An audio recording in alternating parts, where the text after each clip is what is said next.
I'd forgotten how beautiful the Black Hills of South Dakota are.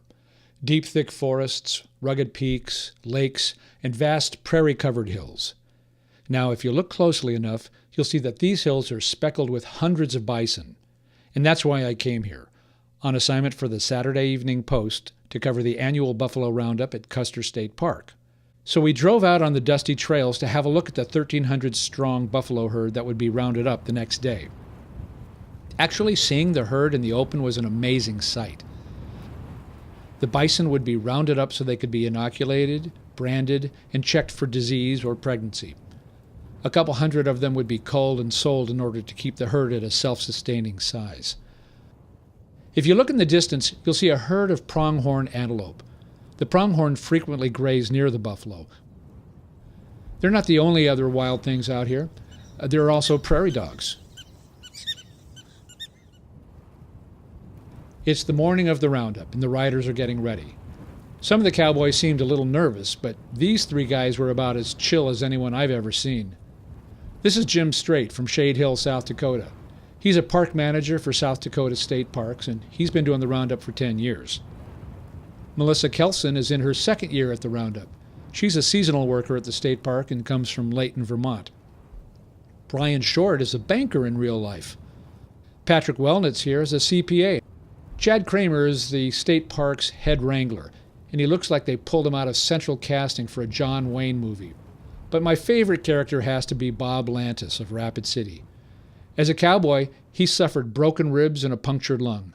He's had to be helicoptered out of the backcountry for being too busted up to ride after a fall. The 82-year-old, yeah, that's right, he's 82, has ridden in the roundup for the past 45 years. But he won't be riding this year. He was injured not long ago in a stable accident in which a horse stomped on his legs. The pickups and the SUVs head out first. They're carrying media and VIPs. My pickup got in a position near a small herd of bison and waited. Then I saw about a dozen riders approaching the herd from the opposite side. Before you knew it, all the cowboys started shouting and whooping and charging at the bison. One cowboy let loose with a whip, snapping it into the air to get the buffalo's attention. It wasn't long before they had all the buffalo pointed in the same direction and picked up a couple of other small herds along the way. Although the buffalo were staying bunched together pretty well, they had to be turned into an area called Movie Draw, which would ultimately drive them past the crowds of onlookers and into the waiting corrals. Getting hundreds of buffalo to make a left turn, though, is harder than you think. So the cowboys went into action again. They raced their horses up and down the line, shouted and whooped and hollered, snapped their whips, and in general did whatever they could to turn the bison. That's when I saw these two riders, one with the American flag and the other with the South Dakota state flag. Apparently they've been doing this for a few years now, and the crowd goes crazy for them.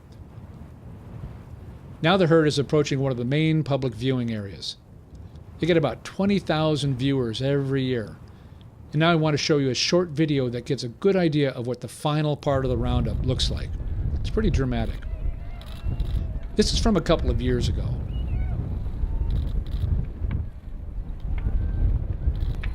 There are those two riders again.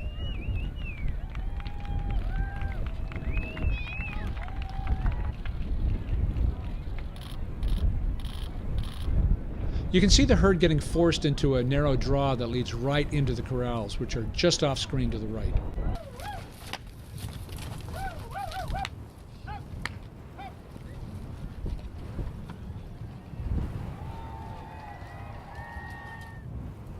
The roundup ends with a chuck wagon cookout, and you can bet people are already making plans for next year's roundup. And that brings us to the end of the trail. For the Saturday Evening Post, I'm Mark Orwoll.